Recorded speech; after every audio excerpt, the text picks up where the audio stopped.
ঈশ্বৰ আছেনে? আজি বহুদিন হ'ল ঈশ্বৰৰ সন্ধান কৰি ঘূৰি ফুৰা, কিন্তু ঈশ্বৰ আজি ক'ত আছেনে বাৰু? ঈশ্বৰ অপেক্ষা বছৰ বছৰ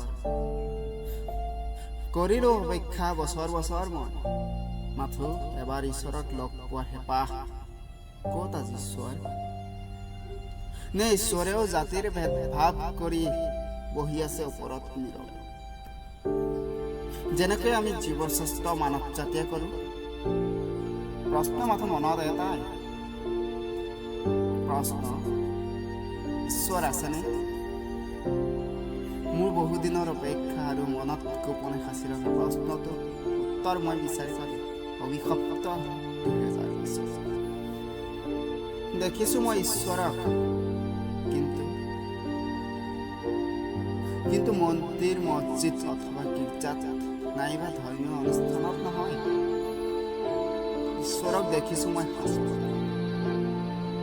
হাতত গ্লভছ, চশমা আৰু পিন্ধনত এযোৰ বগা সাজ।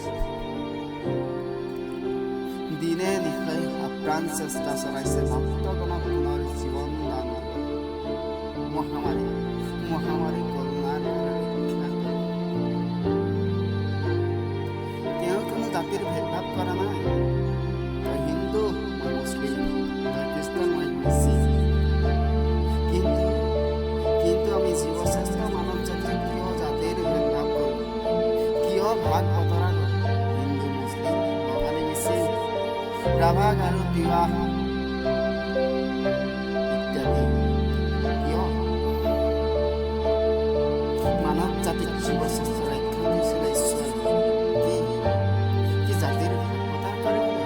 জ্ঞান কিবা নে হত্যা, ধৰ্ষণ, লুণ্ঠন কৰিব? মন্দিৰ মছজিদ অথবা গীৰ্জাত ঈশ্বৰক নোপোৱা? মন্দিৰ মছজিদ অথবা গীৰ্জাত ঈশ্বৰক নোপোৱা? আজি বাবা মাথো হস্পিতালত বগা পোচাক পৰিধান কৰি আছে ঈশ্বৰে। না খাবলৈ সময়, না শুবলৈ, না ক'বলৈ সময়, না চাবলৈ।